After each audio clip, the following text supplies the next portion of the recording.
Good morning, everyone. Welcome to the Wednesday, January 11th edition of the Plant-Based Morning Show, brought to you, as always, by Compliment, who, by the way, is brought to you by Outlier Health, which is my new sweatshirt here. New employee gear was sent out or received yesterday, so that was exciting for me. Now I got some new gear, including a new coffee mug, a new Yeti. Usually I don't own Yeti products, but now I do. So good times are changing. Anyway, full jam-packed show today. I'm excited to bring Doug on here. Hey ho, hey ho. All right. Hey, That's what it comes to, huh? that's what it comes to. Last Okay. minute dance moves. I almost wore that same sweatshirt today, Matt. I thought you might, but you didn't. I didn't. But actually, that reminds me of something I've been meaning to talk to you about. Okay. Yesterday, Good. I was looking Perfect at time to do yesterday's. it. On air, on the show. I was looking at yesterday's recording, Mm-hmm. and I noticed a few things that I want to point out here. Oh, okay. Because I noticed something too when I was watching the recording yesterday, and I wonder if Okay. it's the same thing. All right. In the last couple days, there's been blonde hair. Yep. You've changed your hair to blonde. You're True. wearing a plaid shirt yesterday. Yep. You you oh man, there was a fourth one. Shoot. Okay. Blonde hair, plaid shirt, and most importantly, you were jolly. You were in a jolly mood. And I'm starting to think that just possibly after 12 years or so of us working together, I'm finally rubbing off on you a little bit. Wow, that may be. That is a bold call. When I did do the yellow hair, I think Ellery, my daughter, said, "Did you do that to look more like Doug or something like that?" Oh, the beard. That's what it was. The beard. That was the other one I was gonna say. Oh, well, the beard's it's the same as always. Yeah, you've been playing around with the beard for a while, but it's just yeah, you're just right. saying, I might be rubbing off on you a little bit. It's possible. You're right. I don't know. Okay. You've certainly rubbed off on me over the years, so maybe it's time. Well, I'm sure you rubbed off on me in less visible ways than these superficial ones. But anyway, good. I'm not denying it. Maybe it's happening. We have a lot of So what hours. did you notice? What did you notice? The only thing I noticed, so Jody Shuck, by the way, says, Matt, you were mentioned on the Rich Roll podcast, and that's what I was actually noticing yesterday. That as I was talking about the Seth Godin interview, I saw the little Seth Godin doll behind me. I was talking about how this audience probably doesn't know Seth Godin, and my camera is so shaky. I got a new, well, I'll explain later, but I have my Seth Godin doll back there, and their action figure is really what it is, not a doll. Marketing action figure. And then a Seth Godin book above him and all kinds of, and next to it, many Seth Godin things. So I was just pointing out all these Seth Godin things, and I thought it was odd that I never explained that funny little connection there. Yeah, I don't think anyone can. I don't think anyone can see who that is from here. No, certainly not. Maybe one day I'll bring it up front and center. My tripod, you know how my camera kept pointing towards the ceiling sometimes because I hang the webcam on it as well, and so it had finally just sort of given way. So I have this new one that's like a big bendy arm kind of thing that attaches to my desk. I actually had it in my car for the longest time as like a very bad setup of like a phone holder in the car. It was just a huge production. But I brought it in and I was thinking this solved my problem. But now I've got this shake. Now every time I bump the desk, the thing shakes. Yeah, so you're shaking. Not a perfect fix. But that's okay. We live, we learn. So anyway, let's see. Yeah, especially when I touch the camera to try to scroll or touch the phone to try to scroll the comments, I get that. But that's all right. So let's see. We got a lot of people here. We have the normal crew all here, which is wonderful. Holden is blonde too. That is correct, Stephen. Holden is blonde as well. I think. Did I say that on here, Doug, yet or not? You mentioned that he did his hair. Yeah. Yeah. Copied me. Aisha, the Whole Health Experience, loves Seth Godin. That's good. I always like when worlds collide. Born and raised PNW says Pete Davidson, is that you? I actually don't know who Pete Davidson is. I feel like that's one of those people that Doug you've mentioned to me before. Pete Davidson is? No idea. Come on. No, do not know. I think I incorrectly thought he was the. Yeah, right. I thought it was the Fall Out Boy singer when someone said it before, and that was wrong. And then I think you told me SNL guy. No, famous actor, comedian, Kardashian dater. Not that famous. I don't know. I was thinking. But he also has short blonde hair like you, so. Yeah. Okay. Good. I was reading a new celebrity article today because we talked about celebrities a bit yesterday, men versus women, vegan celebrities, and And sorry, distracted by comments. There was someone who I just don't know. I mean, most of them I don't know. And I wondered, are there any A-lister types maybe who know us, but we don't know them? Like, because we're kind of out of that whole Hollywood loop. Is it possible? I mean, it certainly seems feasible. Right? We had a White House employee. Possible that there's some celebrity A-listers who listen to this stupid show or watch this stupid show. I don't think they watch it because we would see if they were here live. But I don't know. Celebs listen to podcasts, right? Yeah. All right. So here's what we should do. If you think you're famous, even just a little bit famous, like well-known, just in your little circle, let us know. Shoot us a DM or an email. Let us know. And we're going to try to stack all these famous people up and see who the most famous listener is. Okay. Good idea. The most famous person ever to interact with anything No Meat Athlete or me is Sean Astin, who wrote a blurb for the No Meat Athlete, original No Meat Athlete book back in the day. That's not self-published, but very, very small publisher. Okay. Like right at that time, he was like sending some tweets out about No Meat Athlete. I think he was calling it the Eat No Meat Athlete was what he was putting on his thing. Like he just, I don't know, just saw it once, I guess, and then just quickly Eat No Meat. And so I DM'd him or whatever. Yeah, whatever. I think that's what it was on Twitter. And I called him at the right time, I guess. And he said, yeah, I'll do it. And he wrote it up on it. So that's my most famous hit with No Meat Athlete. But I'm sure there are some I just don't know about. But yeah. Matt, there's lots of chatter about your headphones here. A little debate. Are you, because you're not a wireless guy? Yeah, I thought wireless was out. I thought people were now back to the wired headphone look, and wireless just looked a little too techy, kind of robotic, and people like this more analog look. So I don't know, Doug. I think I'm a little ahead of you on that one. Yeah, I'm still stuck in the past. Some of these shows though that I've watched, they put the cans on their ears. They have the big full headphones. Everybody has them. And they're not even looking at the camera. They kind of put the camera up there and they're talking this way. So it's not presenting at the camera, but rather just being seen. So I don't know. Maybe we'll change the visual format up. Probably not. Yeah, well, so one thing that this little insider knowledge here, we record our microphones so you can see sometimes in our cameras for the podcast. But for iTunes, or for not iTunes, for Instagram, it won't pick up a microphone. You have to use like whatever your the microphone in your phone is, which can be your headphones. So that's why you're listening to us through our headphones, and the sound quality is not nearly as good as it is on the podcast. The sound quality is horrendous on Instagram. When I try to splice those in, like yesterday with Rachel came up to talk with us, and I had to cut that audio out of the Instagram recording, and I'm thinking, I don't know how you people listen to this because it just sounds so bad. So, I mean, as much as I like people being here on Instagram, because I think the communicate or the interaction is the best. If you go to Facebook or YouTube, well, not Facebook right now, but YouTube right now or Twitch, it's way better on there. The quality of everything is better. But whatever, it's fine. Do what you want. And there's always the podcast. You can listen to that. And if anyone has tips on how to get better sound quality on Instagram Live, please let us know, because there's shit extensively and can't figure it out. Yeah, good. All right. Matt, I got an update, a promised update from yesterday.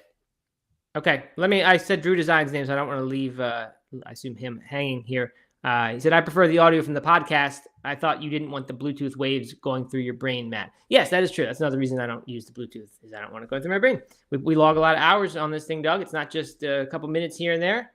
So you better watch out. True. You never know. No. Okay, so what did you say, Doug? What's your update? Light in my face, and there's nothing about this setup. I got 2 screens, Bluetooth stuff, cameras, phones, all this stuff. Nothing about it is good for me. Okay, update. Yesterday, we started talking about what percentage of vegans are male versus female. I had a little debate. You guessed, I think it was 60-40. The split was 60-40. That was mine. I think you might have said 70-30. Mm-hmm. And the results are in from 2 different sources, one BBC and one The Root. And it looks like it's anywhere between 75 to 80% of vegans are female. Wow. So pretty big difference there.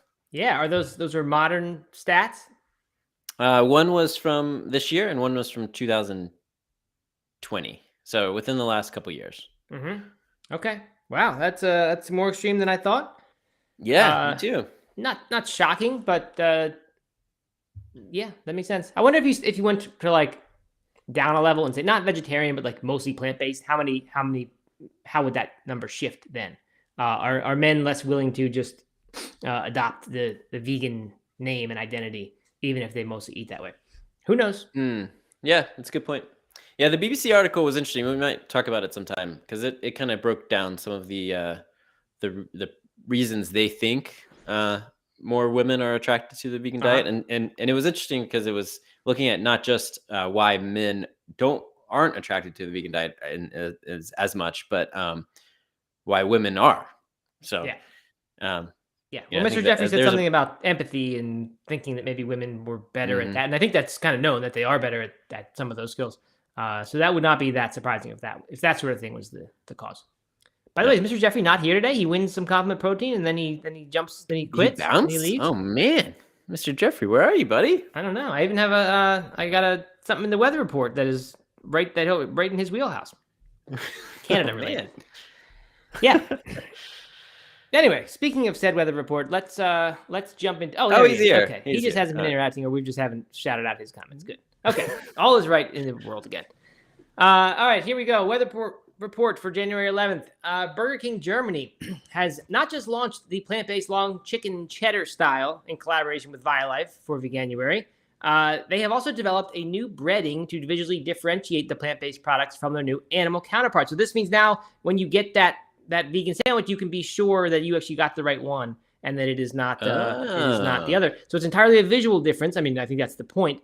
And it is developed breading. It has green parsley sprinkles in it in order to differ the appearance. Also, these in Germany, or not in Germany, this is Burger King Germany, but I believe this is most of the UK Burger Kings. They actually use a different fryer for the plant-based products, which is not something that we have seen in the US when KFC or others have done chicken versions of vegan stuff. Yes. Next up, Ben & Jerry has a new vegan ice cream flavor, oatmeal dream pie, which Veg News says tastes exactly like the nostalgic Little Debbie's snack oatmeal cream pie. Of course, I definitely ate a few of those in my day. Along with the chocolate ones, whatever those chocolate ones were, I ate those more often. But do not remember fudge rounds. That's what they were called. But the oatmeal dream pie flavor will be available in pints and at scoop shops. Doug, you ever find your way to a scoop shop? I haven't been to a Ben & Jerry's scoop shop in 20 years, probably. I was ready to say that sounds like we're in 1950 talking about the local scoop shop. Yeah. But they do have one in Asheville. They have a scoop shop there that I have gone to and paid $8 for a vegan pint of ice cream or something like that. I mean, we go get ice cream at the Hop, a local ice creamery here that has nice vegan ice cream. We go there many times, all the time, but not to a Ben & Jerry's. Scoop shop. Yeah. Okay. Well, there's one. Anyway, they've got 3 forthcoming pie-themed releases this year, but that's the vegan one. And this apparently is the response to their most requested flavor, the oatmeal cookie chunk, which I guess people loved and went back. Oatmeal cookies, we've stated here on the podcast, are better than chocolate chip cookies in general. So if you could only have one, that would be the choice. So not a bad selection there by Ben & Jerry's. We agree with that. And those Little Debbie, I got to say, those Little Debbie oatmeal cream pie cake thingies, that was my snack of choice at a convenience store. That is just shocking to me, Doug. The oatmeal cream pie would have been your childhood little kid Doug snack. But no, I'm with you. I ate the fudge round. That was mine. But I would go to that same Little Debbie spot of the convenience store and grab one of those for 50 cents or whatever. And they were delicious. I always could have used a little bit less cream filling in them, in both flavors.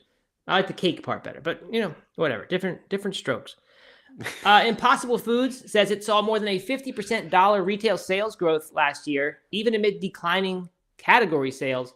The manufacturer says that they were the fastest growing vegan meat brand at retail last year, and their flagship beef product, which of course is just the Impossible Burger, I believe, it took the top spot in the food service sector, outselling every other plant-based meat brand in the U.S. So good for Impossible there. With all the bad news we hear about Beyond and the industry in general, that's a bright spot. Heinz UK has introduced a new range of crispy meat-free nuggets made from beans and vegetables, so kind of healthy vegan meat options here. They come in several varieties, including some made with tomato and sweet corn. The curried nuggets contain carrot, parsnip, curry, spices, and coconut. Sounds like a British thing for sure. You don't imagine that one will make its way across the pond. And then they've got a third one that's not vegan. So that's good mainstream exposure for this plant-based movement. Fact.mr, a market research intelligence provider, reports that the plant-based cheese market is set to be valued at $1.3 billion this year in 2023, but expected to grow at a staggering 15.1% rate every single year over the next decade to 2033, when they expect it to be valued at $5.3 billion. So that will be a huge thing if plant-based cheese does grow in that way. And you have to imagine with the precision fermentation that we're going to see major improvements to the junk that's currently out there on the market. So the quality, I'm looking forward to that. And finally, this one's from Mr. Jeffrey. 7-Eleven, everybody's favorite convenience chain, a little nostalgia there as well, has just added its first vegan breakfast sandwich made with just egg, Doug's favorite, Impossible sausage, and Violife cheddar. So 3 fake things there in one good vegan breakfast sandwich to 550 stores across Canada. I imagine they've got more than that. But Mr. Jeffrey, you'll have to check in on that one and then report from the ground on how it is. You know, that sandwich sounds great if it was made at a local baker or like a bagel shop. Buying it from 7-Eleven, having sit underneath the hot heat lamp, which I imagine with for days, because how many people are really buying those? Like they probably make one a week, and that just does not sound good to me. But maybe 7-Elevens in Canada are a little nicer. We'll see. Mr. Jeffries definitely needs to check it out and let us know. You know what? One of the things I miss being vegan is that gas station stop where you just get total junk, whatever, a taquito or something the 7-Eleven used to have. I don't like those hot dogs that have the crust on them because they've been rotating there for so long. And it will be, I'm sure, not in its own little container. And I'm sure it'll be there, right, with the regular hot dogs and taquitos. But I don't know. I miss that kind of thing. And I think that sounds pretty good. I actually don't know if I've had a just egg like in that form before, where it actually just is an egg. I think I've used it in some stuff. I'd be into that. If I was in Canada, I'd stop by a 7-Eleven and grab one of those. Well, you should. You should make your way up north. Part of our road trip. Drew Design says that a just egg has just as much cholesterol as a regular egg. So that's not good. No, but there's a lot of debate about dietary cholesterol and whether it really matters at all. It may not. Okay. Debatable. Do the research on that. So that's your weather report. No change in the Amazon vegan cooking list, so I didn't talk about that one. I think you might want to branch out to not just the cookbooks and look at vegan books. Have different vegan categories. I thought that too. I don't really think they have good categories. Like, I don't know. There's vegetarian. I don't know. I'll get into it another day. But because when my books come out, I've looked and the categories are always weird. There's like vegetarian. There's vegetarian diets. There's no like just vegan category. Oh, Drew was asking, not telling, says Mr. Jeffrey, about the cholesterol. So my bad. And Just Egg has 0 milligrams, megagrams, mg cholesterol. Okay, that makes sense because plant-based foods, I don't think any plant-based food contains any cholesterol at all. So that would be much more. It would be adding cholesterol to the Just Egg to make it real. I'm sure they could lab synthesize some cholesterol and then grow it. Yeah. So the answer. So we're gonna redact whatever you said there. That was false. Yeah, that is false. Okay, good. So moving on, Doug. Quickly, we've got just 2 quick things that are kind of follow-ups from yesterday. One, the New York Post got a hold of the research about that we were talking about yesterday with the 4 different diets from this Harvard study that could extend your life. The article we found on it and the study itself was not obvious what the 4 diets were. Right. New York Post makes it very diet, and they refrain from bashing veganism, which they often do a very good job of. No, they didn't. Making vegans look ridiculous. The New York Post article? Yeah. No, I don't think they did that. They didn't. I said they refrained from bashing. They didn't though. This is why I love this article. It's a good article actually. It recaps the study pretty well. They refrained. You're saying they did bash vegans somewhere? Yeah. Oh, I didn't see this one line, which is cracking me up. I mean, I just read it and I was like, oh, that's so perfect. Under the healthful plant-based diet, there's one line. The plant-based diet index even discourages relatively healthy options like fish and some dietary products. Who told CNN, suggesting that strict plant-based eaters could be missing out. Just like they had to put that in there. And then they go, that said, the vegan diet does reduce mortality by 14%. Right. and so that, they correct it, but I don't know. Okay, that's right. I interpreted that line as, and who is the guy who's the head of School of Public Health or something at Harvard? No, sorry, professor and chair of Harvard's Department of Nutrition. And so he and we saw this yesterday. He pointed out that the plant-based diet is missing these foods that can be thought of as healthy, which are fish and some cheeses, apparently, in his opinion. Yep. And I actually thought that was just sort of a nice clarification when they put that. I thought, okay, so he must, when he was saying that, he was actually saying that despite missing these pretty good things, I don't know. All right. I see what you're saying. But no, they definitely took the opportunity to make sure they pointed it out. So that's a good point. Anyway, the point is the 4 diets that any of which can extend your life by, well, not by 20%, but lessen your risk of early death by 20%. We knew that was Mediterranean. We incorrectly concluded that the DASH diet was one of them. That was not. I think that's sort of a derivative or a specific version of what they're calling healthful plant-based diets. So there's a bunch of, that's a very broad category, obviously, but it's one that doesn't include junk food, of course, or much alcohol. So Mediterranean, healthful plant-based. The dietary guidelines for Americans, which is just the My Food Plate thing, and I guess they made something called a healthy eating index based on that. And then Harvard has done their own version, their alternative healthy eating index, which is kind of similar to that. So, I mean, all these diets are fruit and vegetables, whole grains, nuts, legumes, plant-based proteins, some fish, and healthy fats. The fish obviously not being part of the plant-based. So the point is, they're this Mediterranean, blue zones, flexitarian sort of diet, and adopting any of them could really have a big effect on your health and lessen your risk of early death. So good article. I think this messaging is good. By the way, JAMA, which I said yesterday, that's where the journal where this stuff is published, and so was another one about pregnancy outcomes and plant-based diets. That's Journal of the American Medical Association. So I don't know how that kind of bypassed me. Of course, famous journal. But I guess I don't see it often referred to as JAMA, or I don't read that much research, but that's what it is. Yeah. Okay. All right. And the other one, Yahoo Celebrities. We were talking yesterday about celebrities. We read this article that turned out to be from Women's Health, and that's why it only had women celebrities, no men. And we thought, what's the deal here? Before we realized that. They actually have one that we missed. Joaquin Phoenix, right? Huge superstar celebrity and big advocate of plant-based stuff. He was the voice in Earthlings, which had a big role in my decision to go from vegetarian to vegan. That was the one I saw that made me say, this is it. I'm finally going to draw the line and cut out that, once a week or once every 2 weeks cheese pizza and just be fully vegan. Earthlings is a tough watch for sure, but if you're in that spot in the journey and you want to be kind of nudged over the edge, that's a good one to watch if you can. But it's hard because it's animals being, hurt and killed and terrible. So there's him. We got Woody Harrelson. He's also on this Yahoo article. By the way, the Yahoo article is 5 vegan celebrities and what they've said about it. Pamela Anderson, Woody Harrelson, and more. It's just the Veganuary piece they're just putting up to get traffic for Veganuary, obviously. Yeah. There's nothing new or interesting about this. Jessica Chastain, though, caught my eye because I had no idea who that was. I Googled her, saw her work on Wikipedia, and I have seen exactly 0 of her movies, including Jolene, Take Shelter, The Tree of Life, The Help, Zero Dark 30, Interstellar, The Martian. Oh, I saw The Martian. Okay, I've seen one. And It Chapter 2. And then A Most Violent Year, Miss Sloane, Molly's Game, Scenes from a Marriage. I mean, these are film people movies that I think if you're not like a movie person, you don't see these. If you just watch Office reruns, mostly 95% of your TV viewing, then you don't know Jessica Chastain. And that's me. I don't know about that. No. Those are some pretty big movies. Are they?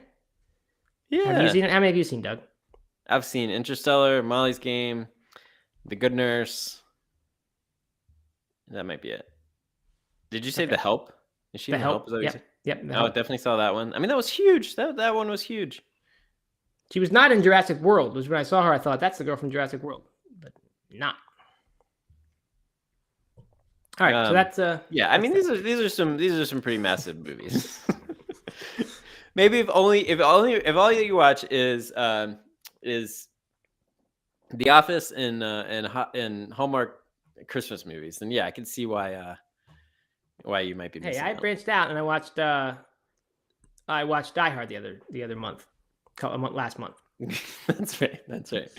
And soon I'm gonna watch Top Gun, the new Top Gun. Holden and I are gonna get that one rented. Hey, SJ Cookie 333 says hasn't heard of any of those movies either. How can you not heard of The Martian? I'm calling her a B-lister. I'm calling Jessica whatever a B-list celebrity. Lower than us. What? No way. Lower than us. So if she watches the show, she's not going to be the most famous person to do so. I think she's Well, one if of you're the most famous, DM us. I want to know who the most famous person is. Right. Okay. All right. This next one comes with a good story. It's from Plant-Based News, and this is now the main part of the show where we talk a little bit longer about some of the articles. It's called "Celebrities Are Wait a minute. Quitting." Are we skipping over the other one? Which one? Did I The skip woman one? tricks husband. Oh yeah, I did skip that. All right, let's do that, and then we'll get to this one because it turns into more serious nutrition in a minute. This is another Yahoo one. Reddit has complicated feelings about this woman, quote, tricking her husband into eating a vegan meal. And so this is from Reddit's "Am I the Asshole" subreddit, which I've seen before in some of these articles about exactly this. Pretty much, I think it was when the person had the vegan. I know it was when the woman had the daughter's friend come over and spend the night, and they would secretly give her real meat.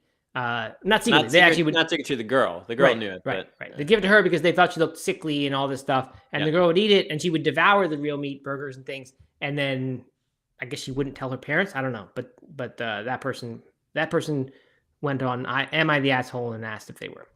So anyway, here's the deal. Here, this one's got a lot of layers to it. The first line of the article is false. It says using deceptive tactics to alter someone's habits is never okay, even or perhaps especially if they're your spouse. I thought of several examples where it is perfectly okay. Sneaking vegetables into children's food is kind of a common, blog post. People do that. They write the sneaky. I think Jessica Seinfeld even wrote a whole book about exactly that. I think that's okay. I think that's one instance of it being okay. If you're dealing with someone who has a serious addiction in your house and you start hiding their addictive substance or saying you're out of it or saying you don't feel well because you're not going to go out and do this planned partying or I don't know. I think that's okay. So that's kind of a weird statement to make to begin an article. But yeah, I agree with that. Yeah. But anyway, this Redditor appears to have learned the lesson the hard way. And what she did, she tricked her husband into eating a vegan meal, but they put tricked in quotes because it's barely tricking. What she said is, this is for she and her partner, and she says, I get worried for him sometimes because he's very fat and his BMI is also quite high. I've been trying to cook healthy meals for him, encouraging him to exercise and getting creative with the dishes I make, but my partner just doesn't seem interested. So then the writer of the article says, perhaps it's because shaming people into changing their habits doesn't work, especially when you're hung up on somewhat arbitrary measures of health like BMI, but I digress. I don't really think that is shaming. I think if it's based only on this, I think this person is concerned about her partner's health and she's trying to cook healthy meals for him, right. Which is we should all be so lucky to have a partner who wants to try to cook healthy food for us or cook for us, period. So I don't know. I'm not seeing the shame here. I think she wants him to be healthier. And finally, things came to a head when she made a delicious vegan lasagna for dinner, not mentioning that it was completely plant-based. And I guess he had said he wasn't interested. I don't know if specifically in the plant-based meals or not, but hadn't been interested in this kind of food. And so the partner loved the lasagna, even asked for seconds. And it wasn't until she let it slip that the dish was vegan, and my partner was less than pleased. So she defended her decision and so on and so on. And then the Redditors, I guess, told her, yes, you're the asshole, not for tricking him to eating vegan, but because you don't let up about his weight and health. And by the way, eating vegan food won't make him thinner or healthier necessarily. So I'm kind of with her. I don't usually think that tricking people into being vegan is good or like don't tell the non-vegans that the food is vegan, trick them into eating real burgers. I don't know, or eating vegan burgers. I think that stuff's kind of silly. In this case, it's not like she's trying to make the partner go vegan. She's just trying to make healthy meals. She just made a vegan meal and fed it to him. Right. Mm-hmm. And I guess he's kind of a meat and potatoes person, so it said. And so, therefore, if she had said this is not regular lasagna, maybe he wouldn't have been so excited about it or wouldn't have eaten it, period. But I don't know. I mean, it's okay to cook healthy food and not like necessarily emphasize the health benefits of it to someone when they're trying to eat it because that turns people off. We do it with our kids all the time. They don't. If we tell them this is mushrooms, they're not going to want to eat it, and then they do, and they actually like it. Yeah. I think this is nothing to get all that upset about. She just made a vegan meal. She didn't say it was non-vegan. She just made a vegan meal and gave it to him. And if he liked it, then I would have been like, oh wow, that's interesting. Right. And moved on. So I don't see the trick here. I do want to call out that if she made a vegan lasagna that he didn't notice was vegan, that means she was definitely using a lot of junk food. Which, if the whole point is to give him a healthier meal, then I'm not sure that she was successful in that. Yes. But the outrage on Reddit is and within this bias of this article is seems a little too much to me. Yeah, it has 182 comments on the article, which I didn't read any of them, but I know better than to do that.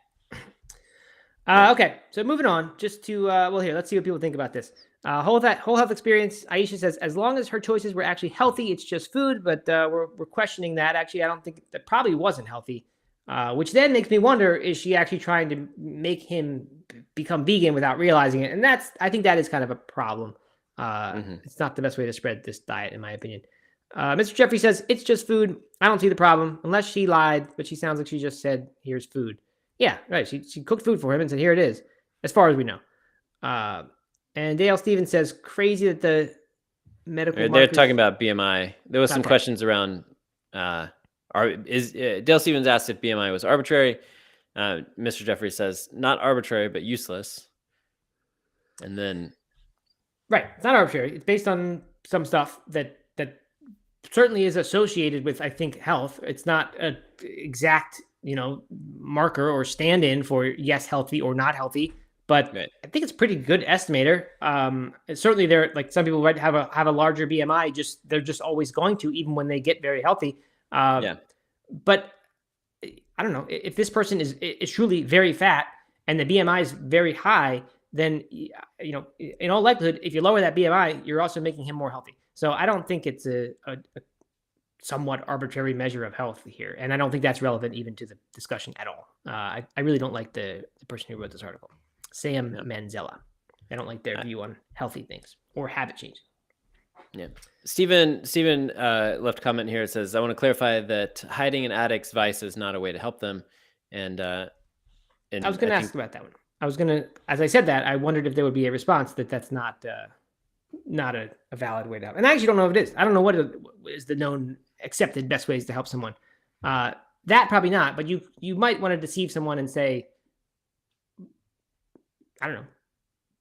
Yeah, I could see like removing the vice in an emergency situation, right? Like not allowing them to have more of it if it's going to cause them harm in the moment. But that's obviously not a way to kick someone's addiction. I was just eliminating. And I was thinking, even before you said any of this, I was thinking about this article. And if you tricked someone into, like, if someone wanted a beer and you gave them a non-alcoholic beer, would that feel a little bit different especially if they had a problem or they're only interested in alcoholic beers? And that does feel a little different to me for some reason. I'm not sure why, but it seems like, especially if you're worried about them and think that they have a problem and you want them to drink less, feeding them non-alcoholic beer is not going to be an effective way to get someone to drink less. And they would be upset about it, and rightfully so. And, right. And could potentially cause, withdrawal in probably more extreme cases, could cause withdrawal symptoms, right? If they didn't know they were having this thing that they truly in some way need at that moment. But I was thinking more like if you're the shopper in the house and you don't like how much your spouse drinks and you go out and you say, hey, they didn't have your beer today at the store, but they actually did. And you just didn't, or, and now and then you just don't bring it back because you don't want the consumption to be that high. Much better, obviously, to talk about it, but I don't think it's never okay. I don't know. I think it's sort of trying to help. I don't know. Maybe not the best way to help, but who knows? Right. Fair enough. I understand Stephen adds here, which I do think is relevant to this conversation too, around the tricking of the plant-based food is if it's a close level, and you should remove the shame, not the substance, and definitely agree there. If you're shaming someone into eating a vegan diet, like they're not going to respond to that properly. No.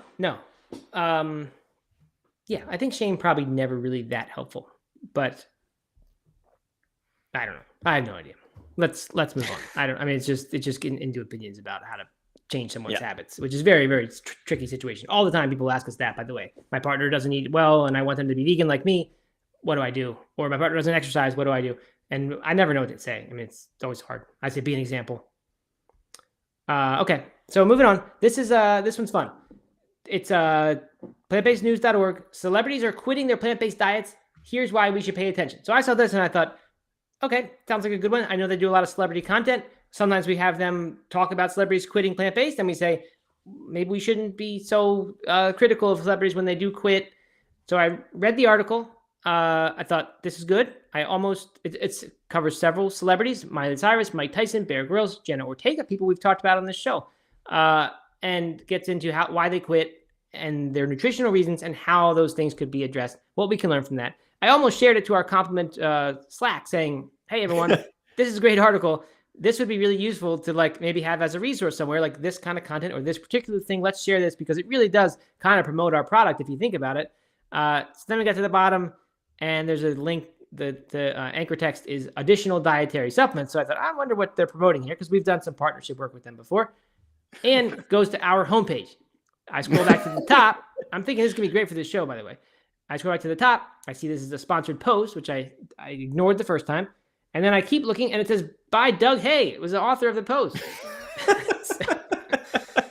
so I actually started laughing and got up from my chair and showed Aaron what I hit that whole story. And I thought it was funny. That's great. I love it. Doug. Well written. Can't criticize the headline. Just nicely done. You didn't write exactly in the plant-based news style. They put hyphens between ly adverbs and things like widely used. They'll always put that because they're British. Yeah. You wrote it in an American way. I like that. You put your own little American spin on it. That's right. Yeah. that's really funny that that I tricked you enough to. I mean, I'm not trying to trick anybody. It says this is a sponsored post, right? Right. No, of course. Right. Not a trick. But that's really funny. I'm glad you liked it, and I'm glad you think it's good content for the show because I thought so too. And it actually the idea came from the conversation we were having around celebrities on the show. Right. I mean, I figured because it's a lot of celebrities who we talked about and some things we've talked about as well. I mean, some of the concepts that plant-based protein not being as digestible as some or bioavailable as animal protein. Jenna Ortega, of course, we talked about that one. Yeah, I mean, you're like up on what's going on with the celebs because of this show. And right. You read the article. I mean, really, as I was reading, I thought I really like the way this is like going anti-celebrity shaming when they quit vegan. This is sort of saying let's look at why and what can we learn from it, and how can we do better. And I thought that was great because a lot of times with these sites, not necessarily them, but just in general, you read this stuff in the plant-based news and not plant-based news, but the plant-based news sites in general. And there's just this vibe that like if someone quits vegan, then we need to bash them for it. And this isn't that. Well, good. So do we want to run through them real quick or? Yeah, let's go through them fast. Even though it's an ad for compliment. Yeah, we can leave that part out. But all right, so Miley Cyrus and her, she quit, or she announced that she was no longer vegan on the Joe Rogan podcast. She said, I was vegan for a very long time, but I've had to introduce fish and omegas into my life because my brain wasn't functioning properly. Mm-hmm. And then the inevitable jokes around your brain not functioning properly, possibly because of other substances you're putting in your body, come about. But really, no, I didn't. So this one, is really about omega-3s, and she calls out omegas in her reasoning here for leaving. Mm-hmm. Omega-3s have been linked towards healthy brain function and brain development, especially within kids and pregnant women for the infants or for the what do you call it? The fetus. Mm-hmm. And fortunately we don't have to eat fish. We don't have to eat fish oil to get our omega-3s. You can get that from DHA and EPA, or you can get your DHA and EPA from algae. Yeah, so which is where the fish get it, by the way. Which is where the fish get it. That's right. So cut out the middleman. That's right. So that's Miley Cyrus. Then you went into Mike Tyson's protein problem. I was not aware of Mike Tyson's protein problem. I knew he'd become unvegan or non-vegan. And apparently on Joe Rogan, he said he stopped. I mean, he had liked it a lot. He went on Oprah and talked about how high blood pressure, almost dying, arthritis, and once I became vegan, all that stuff diminished. So almost dying diminished. That's good.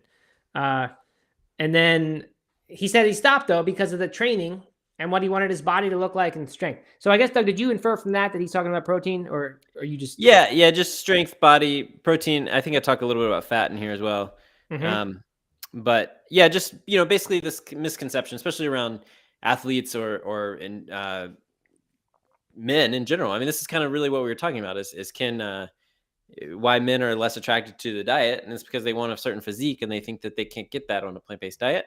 And and so then we talk a little bit about here um, around protein specifically, and how probably the best thing we can do as vegans in promoting this is not to say that you can get that protein is just as quality. Plant-based protein is as quality as animal protein, because it's in many cases it's not as bioavailable, but you can still get plenty of it. You just have to be maybe a little bit more mindful if physique and protein or fat is what you're going after. Yeah, right. Good. And if only we had like a New York Times best-selling book that was about plant-based diet for athletes, you probably could have worked that in here. But unfortunately, we don't. So that didn't make it into the article. Oh man, if right. only. No problem. That's not what we were paying for with the sponsorship.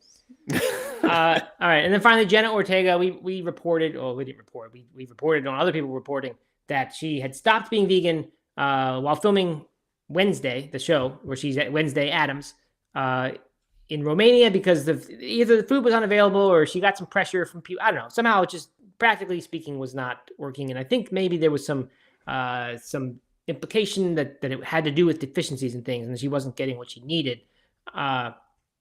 So anyway, Doug, what can we learn from that? How do we combat this?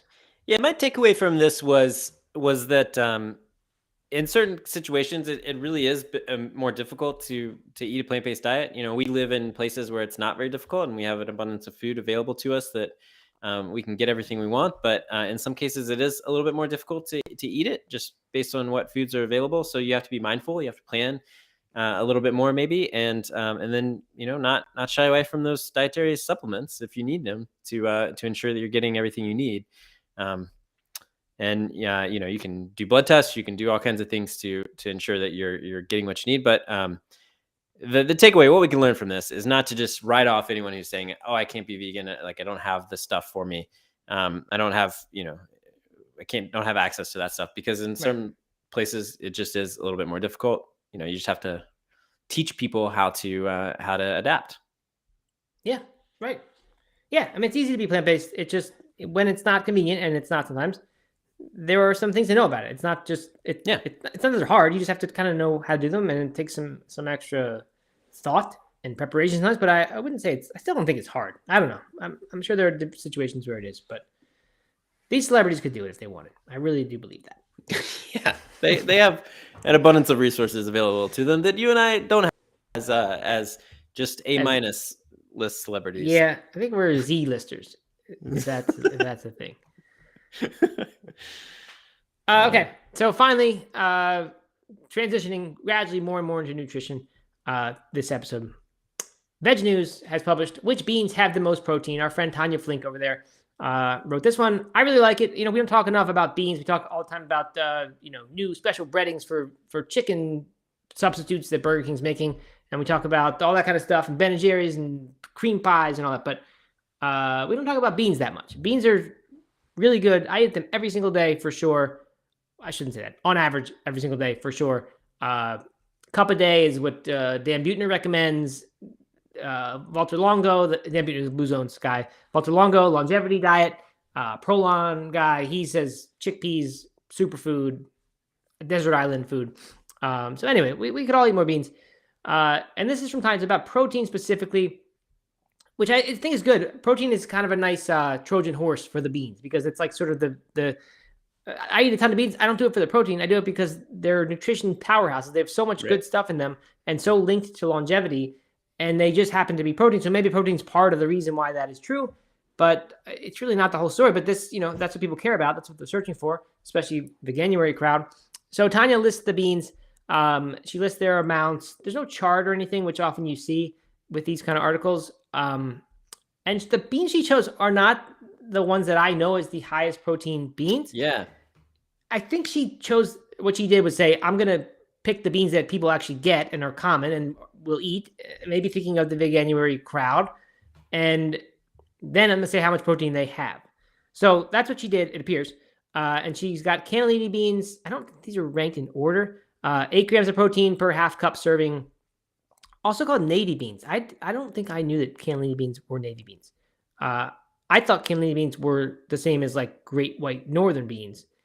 But which is the next one. Yeah, that's the next one. Great northern beans. And those are similar in taste and texture. That's probably why I thought they were the same. And they have 9 grams of protein, so they have more. So this list is not in decreasing order, but that's okay. And then edamame is number 3, which soybeans is always at the top of one of these. If you look at these bean protein charts, soybeans are always at the top. So I was surprised to see that in this article, she says that edamame, which are immature soybeans, they have just over 8 grams of protein per half cup serving. So that's lower than like if you just look up soybean protein content. And I always assumed they were the same thing. So I learned something there. Next is black beans, 7.6, while pintos contain 7.2. Pintos, of course, are the next on her list. A little over 7 grams of protein. And then kidney beans, probably the worst bean in my opinion. Just not that good. Taste-wise? Yeah, taste, texture. I don't like that thick skin. Mm-hmm. I don't know. Just not my favorite bean. 7.2 grams of protein. Now we're getting into tenths of grams of protein. Chickpeas provide just over 6 grams of protein. So even though they're Walter Longo's favorite desert island food, they're the lowest of the 7 on this list, which kind of makes my point that there's a lot more to the beans than just their protein. So, I mean, I don't know. Like, I'm glad she wrote this because people really care about protein, and it's a huge concern for people who are trying plant-based diets. It's the first thing anybody will ask you if they're asking about nutrition, and they don't really know. So, good. Glad we have it. How many of these do you eat regularly? Like, which of these do you eat, and which of these do you not eat regularly? All of them? Well, I definitely eat white beans all the time, and I almost always will get cannellini just because we usually make Italian food, and so I just pick the Italian name over the Great Northern name, wherever that's from. Because I always thought they were the same thing. Edamame occasionally, not often. Black beans, yes, but not that much because I just don't eat a lot of the Mexican foods, Doug, like you do. It's just not our thing. Pinto beans I do often because a lot of recipes that I make, the Italian recipes call for cranberry beans, and I can get cranberry beans, but I just don't always have them, and we just happen to always have pinto. So I use those, and they're very similar. Kidney I don't like. Chickpea is probably my number 1 most common bean that I eat, for sure. Yep. Chickpea is super common in our house. Black beans, of course, a staple. Is that your number 1? House. I got a question, Doug. If you're at Chipotle and I know we both said we don't love Chipotle recently, but if you're there and they're asking you black or pinto, what are you doing? What is Doug Hay, the authority on this kind of stuff, picking? Black, hands down. Really? Oh yeah. Are you going pinto? I pretty much always go pinto because I think I always got black for just years, and then I started thinking these pinto beans are larger and they're just kind of, I don't know, creamier. I think I have gotten pinto beans 0 times at Chipotle. Really? Yeah. Wow. Black. We eat a lot of edamame in my house because my kids will just like eat it out of the shell. Yep. And so if we like for a snack or something on a little snack plate, we do quite a bit of edamame. Yep. Good. Healthy snack. Mm-hmm. And what about the white beans? You eat many white beans? Yeah, white beans. Sometimes in chilies and. Oh yeah, that's right. You get the white bean chili. Yeah. So. One of my favorite things to do with white beans when you don't have a dinner planned is get a jar of tomato sauce, get a can of white beans, put them together, simmer it in the pot for like just a little longer than you would normally use to heat up the tomato sauce. And you get something that sounds like just a plain old pasta dish with white beans in it, but you don't need the pasta. You can just eat the white beans if you use enough of them. And they're just sort of, just sort of a gentle coating of tomatoes on the white beans, little drizzle of olive oil, maybe a little piece of bread with it, salt, pepper, perhaps. Very, very nice. Can even be a dinner. Sometimes I'll just have it as like an appetizer. Wow, that sounds great. Never had that. It's simple and great. It's actually a Spanish recipe that I got from Mario Batali's Spain book, and I definitely changed it. I made it much less elegant than it is. Yeah. So as much as I love this article, and I do think it's great, like I said, the real point to me though is like, who cares how many tenths of a grams one bean has versus another, right? Just the beans. Eat all the beans you can, and all the ones you like. That's the best bean for you to eat is the one that you want to eat the most, because that's the point, is eat a lot of beans. So for this audience, don't worry about which one has the most protein. For the mainstream audience, the veganuary audience, yes, good that they can differentiate. Yep. Yeah, I agree with that. Good. Okay. Let's see. We got a bit here. The Whole Health Experience says I would like a chat about favorite vegan kitchen tools. That would be good because I think we're both pretty mindful about avoiding unitaskers, but we both probably have a few of them. I know I do. And also some tools that are versatile, can be used for more than that. So we'll work that in one day. Try to get some content in these that isn't just like throwaway headlines. But it's never that easy. Mr. Jeffrey says chop the white beans up with pomegranate seeds, some chiffonade basil, and a little sprinkling of your thumb. That is an excellent idea. You can make a little spread. You could ruin your Christmas that way if you wanted. I have done it, and it's a good time. I should put that picture. I have a picture of that thumb I could put on the Plant-Based Morning Show Instagram. That is so gruesome. It looks like a horror movie. Should I do it? Thanks. No, I would not do that. Among food pictures. I hate it when people do that. I hate it when I'm just like scrolling along and then I see like some disgusting gory photo. People are so proud of having wounds. I've noticed they love to put their wounds on social media and show that they, I guess, were out touching grass and doing things in the world and they got a cut, and they just love to show that. Yeah. Alrighty. Well, we're at time, Doug. That is our show, ladies and gentlemen. Hope you've enjoyed it. We'll be back tomorrow, Thursday. Big day. Happy day of the week. We love Thursdays. And then it's Friday after that. And then after that, it's a 3-day weekend. So we're getting there. That's right. We are getting there. It's been a good run of shows this week, I'd say. And I look forward to finishing it out. Thanks, everybody, for coming. And be sure to check out that plant-based news article. Celebrities are quitting. Oh, yeah. Go see that. Quitting their plant-based diets. Here's why you should pay attention. And then like it and share it or do all the things. I was talking over you, Doug. I apologize for that. It's just so that people hear. Celebrities are quitting their plant-based diets. Here's why we should pay attention. So just Google that, plantbasednews.org. Find it, share it, and we will appreciate that. And so we'll plant-based news. Mr. Jeffrey asks, are we taking Monday off? I think we're going to take Monday off. I think we're at the point where in the last year we were trying to just do this, rain or shine, all holidays. We just wanted a streak so that we could be committed to something. I think now the best thing for the sustainability of the show is to actually have some holidays off, be off days, so that we don't build resentment among the hosts and they don't want to do it anymore. So I think we'll take Monday off in honor of Martin Luther King Day. That would be the plan. Yeah, I think we've said maybe sometimes when we have like a company day off, we'll still do them maybe at different times just to mix some stuff up. I don't know. But yes, we'll be off Monday. I've really appreciated the energy of the comments. And we had a person jump in live yesterday, Rachel. That was fun. So thank you, everyone, for showing up to these and participating. It's been very good, very much fun this year. And let's keep it going. Yeah, and thanks to everybody listening to the podcast, too, because the listens are still at an all-time high, and we're just real grateful for everybody participating in it. Matt, to close us out here in 60 seconds or less, how was your sleep last night? You seem positive today, and energetic, but maybe not quite as bubbly as yesterday. Yeah, that is accurate. I slept pretty well, but I only slept from 12 to 6. I decided I happened to wake up at like 10 minutes before the alarm went off because Aaron's been doing the bus ride in the morning. But I figured I'm awake. I'm not really contributing to the marriage at all. So I'm going to go ahead and do this. And so I got up at 6 right then. And then I went back to sleep after that for another hour. So I got enough sleep, just a little bit segmented. The lettuce juice miracle wasn't a miracle yesterday. It was pretty good, but a little bit of reversion to the mean compared to the previous night. Did you why did you go to bed at midnight? Is that just you weren't tired until midnight, or was that I went at like 11:15 and then I was just tossing and turning. The problem is, okay, this is longer than 60 seconds. Everyone in my house goes to bed at like 10, and I'm trying to stay up late.